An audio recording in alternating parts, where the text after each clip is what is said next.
Last week నుంచి అనిపించింది. చాలాసార్లు ఇక్కడ ప్రేరేపించింది. ఇక్కడ నా దేవుడు నన్ను ఇక్కడికి నడిపించాలని చాలా నడిపించాడు. ఎటుకొలకు నడిపించి నా తండ్రిని నన్ను కలిపేలాగా చేసినందుకు దేవాది దేవునికి మన నజరేయుడైన యేసు నామములో వందనాలు చెల్లిస్తున్నాను. అయితే ఈ సంఘానికి నేను నా యొక్క సాక్ష్యాన్ని తెలియజేయాలని అనుకుంటున్నాను. మనము మీరు చిన్నప్పటి సంది వెళ్ళారో లేదో తెలియదు, కానీ నేను చిన్నప్పటి సంది సంఘానికి వెళ్ళాను.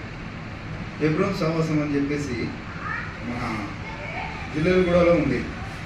అయ్యగారు అప్పుడు నేను చిన్న వయసులో ఉన్నాను. 1998 ఆ మధ్యలో నాకు ఊహ తెలిసింది. అప్పుడే ఆల్మోస్ట్ నేను చదువుతున్నాను, థర్డ్ క్లాస్. అయితే ఆ సమయంలో నేను మంచిగా దేవుళ్ళు ఆ సండే స్కూల్కి వెళ్ళడము, మా మమ్మీతోటి, మా డాడీతోటి, మా నాన్నగారు వచ్చేసి నేమియా గారు, అందులో ఉన్నప్పుడు నరసింహ, మరి మా అమ్మగారు వచ్చేసి శ్యామలమ్మ. మరి దేవుళ్ళు వచ్చాక ఆమె వచ్చిన తర్వాతనే ఈ మార్పులు అనేది మా కుటుంబంలో జరిగాయి. అందరూ రక్షింపబడ్డారు. అదే రీతిగా నా తల్లి చేయబట్టుకొని నేను నా అన్న, నా చెల్లెలు అట్లా మందిరానికి వెళ్ళేవాళ్ళము, సండే స్కూల్లో పార్టిసిపేట్ చేసేవాళ్ళము. అట్లా గడిచిన కాలము, నా యవ్వన కాలం వచ్చినప్పుడు నేను త్రోవలు తప్పడం జరిగింది. అయ్యగారు చెప్పినట్టు మరి యవ్వన కాలంలో ఈ యొక్క అపవాది ఎప్పుడు దొరుకుతామా అని తిరుగుతుంటాడు. ఇక ఈ లోక సంచారంలో యవ్వన పిల్లల మీదనే ఆయన ప్రభావం చూపిస్తుంటాడు. ఎందుకంటే వీళ్ళని ఎక్కువగా దేవునిలో నడిపించకుండానట్లుగా, దేవునిలో ఎక్కువగా ప్రేమ ఉండకుండానట్లుగా, ఏ పని విషయంలోనైనా కానీ, ఈ ప్రార్థన చేసే విషయంలో కానీ, మరి దేవుని మాట వినే టైంలో కానీ అతను మనల్ని శోధిస్తూ వస్తుంటాడు. అయితే అట్టి కార్యక్రమంలో నేను కూడా తప్పిపోయి ఉన్నాను. యవ్వన కాలంలో మరి 17-18 సంవత్సరాలప్పుడు తప్పిపోయి, మరి లోకానుసారంగా స్నేహితుల మధ్య చెడ్డ స్నేహితులు, చెడు అలవాట్లు, దురలవాట్లు. ఎట్లా అంటే ఇంట్లోనేమో మంచివారు, గడప దాటిందంటే నా అంత బ్యాడ్ బాయ్ లేడు. అంటే అన్ని అలవాట్లు ఉండేది. కాకపోతే ఇంటి వారికి కానీ, నా సంఘస్థులకు కానీ, నేను వెళ్ళే చర్చి వారికి కానీ, రవి అంటే అబ్బా ఎంత ముద్దు మంచి బాలుడు అన్నట్టు ఉండేది. కానీ నా సహోదరుడేమో మొరటగా ఉండేది, కానీ తన మనసు తత్వం మంచిది. నేనేమో చూస్తానికే మంచిగా ఉంటా, లోపల మాత్రం మొత్తం అపవాది శ్రేష్టం ఉండేది. అట్లా తప్పిపోయిన వాడిని యవ్వన కాలంలో తప్పిపోయింది. అప్పుడు యవ్వన కాలంలో నేను సిమెంట్ పని చేయడానికి వెళ్ళాను. రోడ్లు వేస్తారు కదా, ఆ రోడ్ల పనికి వెళ్ళాను. చదువు అవ్వలేదు, పనికి వెళ్ళాను. పనికి పెట్టారు, సరే పనికి వెళ్ళాను. ఆ పనిలో కూడా నాకు అద్భుతంగా నా దేవుడు కాపాడాడు. ఒకసారి ట్రాక్టర్ మీదకించి వెనికిలో పడ్డా, నడుముల మీద దెబ్బ తాకింది. ఎక్కడ అంటే ఇది ఖైరతాబాద్లో గణేశుని ముంగట మొత్తం రోడ్ వేసింది, తీసుకుని అప్పట్లో 2005-4 మధ్యన.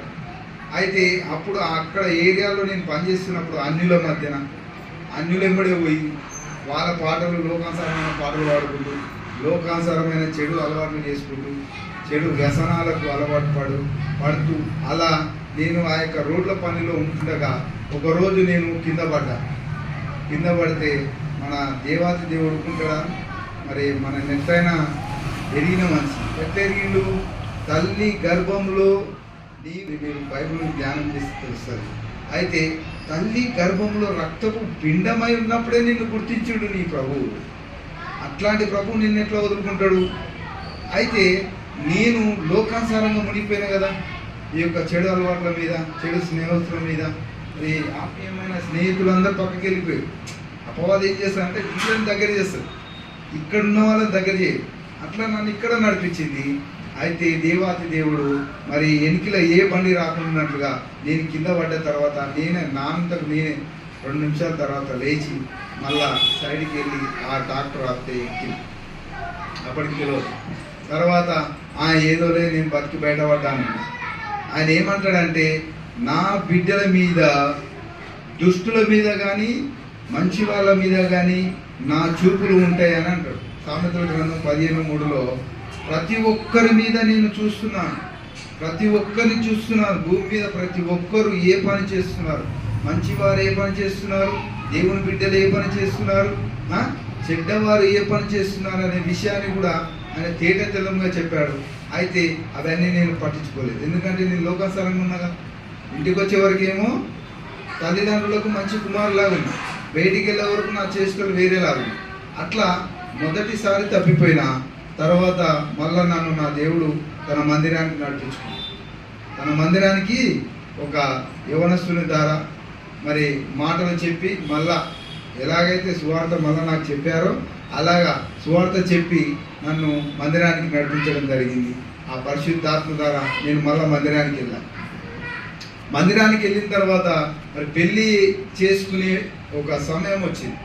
అప్పుడు ఏమైంది, అప్పుడు కూడా నేను పెళ్లి చేసుకునే సమయంలో మరి అనేక రీతిగా నేను మరి ఒక లోకానుసారంగా మళ్ళీ చెడు అలవాట్లకు మరి చెడు ఆలోచనల తప్పున మళ్ళీ నేను తప్పిపోయి ఉన్నాను. ఎందుకంటే యవనస్తులకు ఒక ఆ యొక్క విగ్రహాన్ని పెట్టి ఒక అపవాది ఏం పెట్టిందంటే ఈ యవనస్తుని ఎలా తొలగించాలి, దేవుని అందు ఎంత ఆత్మీయంగా ఎదుగుతున్నప్పుడు మళ్ళీ ఆయన ఏం చేస్తాడంటే దీన్ని దగ్గరికి పోనీయద్దు, దేవుని దగ్గరికి ఏం చేయాలంటే ఆ కనులకు ఇంపైనది నీకు చూపిస్తాడు. నువ్వు దేవుని దగ్గరికి పోకుండా కనులకు ఇంపైనది, మగపిల్లలకు ఇంపైనది ఏది, యవ్వన కాలం. యవ్వన కాలంలో ఇంపైనది ఏది అంటే అమ్మాయి. యవ్వన కాలం పెళ్లి సమయము దగ్గర పడుతున్నప్పుడు ఇంపైనది కనులకి ఏంటంటే ఒక అమ్మాయి రూపంలో నువ్వు తప్పిపోతున్నావు. ఆ యొక్క అన్యుల అమ్మాయి కానీ అమ్మాయిల విషయంలో మనం తప్పిపోతున్నాం. అంటే ఆ యొక్క విగ్రహాన్ని నువ్వు కూడా పెడుతున్నావు. సంసోను కూడా ఒక అమ్మాయి తిక్కించే ఆయన తప్పింపబడతాడు, దేవుని ఆశీర్వాదం మీదకించి తప్పుకోబడతాడు. తెలుసా, ఫిలిప్పీల అమ్మాయిని చేసుకుంటాడు ఆయన. ఇక్కడ ఈ దేశంలో ఉన్న అమ్మాయిలు కాదని చెప్పేసి అక్కడున్న అమ్మాయిని తీసుకుంటే ఆమె ఏం చేస్తుంది, ఆమెతో పాటు ఆ విగ్రహాలన్నీ తీసుకొస్తుంది. విగ్రహాలు ఎదుర్కొన్నారు కదా ఆమె, వాళ్ళ కుటుంబాలు మొత్తం, వాళ్ళ చరిత్ర మొత్తం అదే ఉంటుంది. అయితే నేను కూడా పెళ్ళి ఏజీ వచ్చే టయానికి మన యొక్క యవ్వన కాలంలో నేను ఆ యొక్క అమ్మాయిలకు ఆకర్షితంగా నేను మళ్ళా లోకానుసారంగా మునిగిపోతున్నా. అప్పుడు మళ్ళీ నా తల్లిదండ్రులు మళ్ళీ పట్టుకొని నన్ను మందలించి మరి యొక్క అన్యులు ఇంటిలో నుంచి ఒక అమ్మాయిని తెచ్చి నాకు పెళ్లి చేయడం జరిగింది. అప్పుడు పెళ్లి చేసిన తర్వాత నేను మారు మనసు పొంది నేను నా మనస్సాక్షితో నేను మాట్లాడుకొని దేవుడు నాకు ప్రేరేపణిచ్చి నాతో ఇట్లా చేయొద్దు అని చెప్పి నా మనసుకు బాగా భయము బుగులు ఇవన్నీ నాకు కల్పించినప్పుడు నేనేమనుకున్నా అంటే మళ్ళా నా దేవుడిని నేను మర్చిపోతున్నాను చెప్పేసి నేను మళ్ళీ మందిరానికి వెళ్ళడం జరిగింది. మందిరానికి నా భార్యను నేను తీసుకొని వెళ్ళడం జరిగింది. అట్లా నేను నా భార్య ముంగంటే నేను 2 సార్లు తప్పిపోయాను. 2 సార్లు నా భార్య ముంగట తప్పిపోయినా ఆమె బాగానే ఉంది, కానీ నేను తప్పిపోయినా.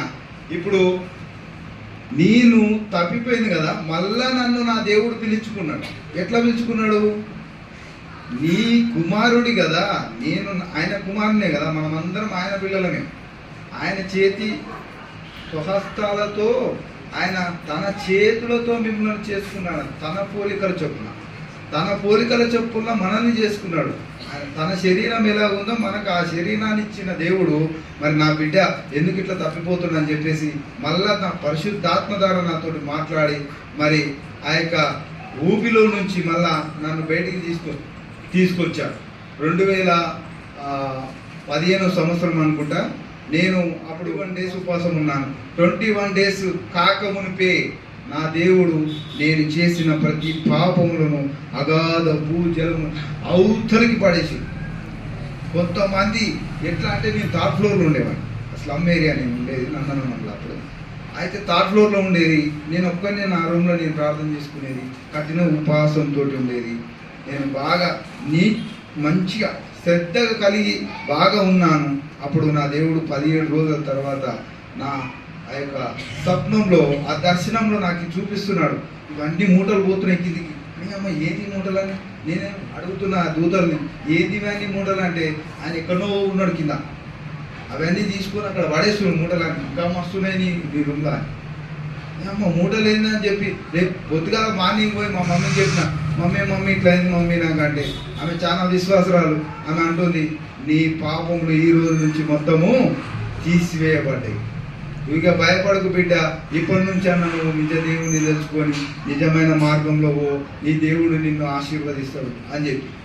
అయితే నేను అప్పటికి నేను బాగానే విశ్వాసంతో ఉన్నా. మళ్ళీ ఏమైంది, చాలా ఆనుకొని దేవునికి చాలా ఆనుకొని ఉండాలంట. వాక్యంలో ఉంది ఈ మాట, దేవునికి ఆనుకొని ఉండాలి. శ్రద్ధగా అంతఃకరణ శుద్ధితో ఆత్మతో సత్యముతో ఆరాధించే వారికి ఎన్నెంటనే ఉంటాడు ఆయన, చుట్టుపక్కలనే ఉంటుంటాడు ఆయన. నా బిడ్డకు ఏమీ కాకూడదని చెప్పేసి అట్లా నేను చేస్తున్న ఆ యొక్క పనుల నిమిత్తము, నేను చేస్తున్న ఆ యొక్క ప్రార్థనల విషయంలో కానీ అన్నిట్లో నాకు తోడుగా ఉన్నాడు. మరలా నేను 2019లో తప్పిపోవడం జరిగింది.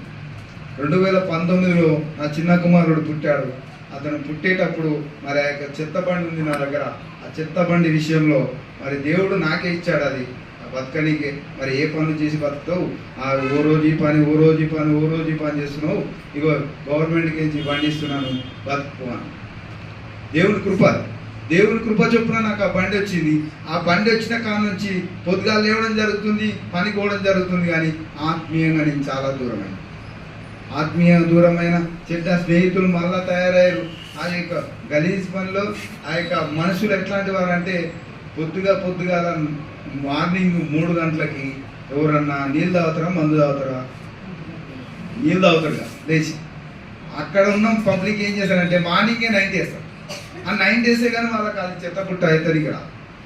అట్లాంటి మిత్రులు నాకు ఉన్నప్పటి మనము దేవుళ్ళు ఎదుగుతున్నాం. కానీ ఇట్లాంటి లోక సంబంధమైన ఈ యొక్క కోణాలలో ఆ యొక్క అపవాది మిమ్మల్ని తీసుకుపోతాడు కనుక మీరు అట్టి ఆ యొక్క అపవాది చేతిలో మీరు చిక్కకుండానట్లుగా మీరు తప్పించుకొని దేవుని మార్గాన్ని ఎంచుకోండి, దేవుని సత్యాన్ని ఎంచుకోండి. అనుదినము వాక్యం ధ్యానం చేయండి, అనుదినము పాటలు పాడుతూ ఉండండి. మీ మనసులో ఇప్పుడు నేను ఎక్కడికి వెళ్ళినా నా ప్రభువునే తలుచుకుంటూనే ఉంటాను. నేను నా బండి నడుపుతున్నా సరే ఒక ఇయర్ ఫోన్ పెట్టుకొని పోతూనే ఉంటాను. మొన్న కూడా గుడ్ ఫ్రైడేకి ముందు నేను 36 days నేను కఠిన ఉపవాసం ఉన్నా. ఆన్ డ్యూటీలా నా చెప్పొద్దు, ఇది సహజంగా అయితే ఎవరికి చెప్పొద్దు. ఉపవాసం చేసేది రహస్యమందు నీ తండ్రికి నీవే చెప్పాలి.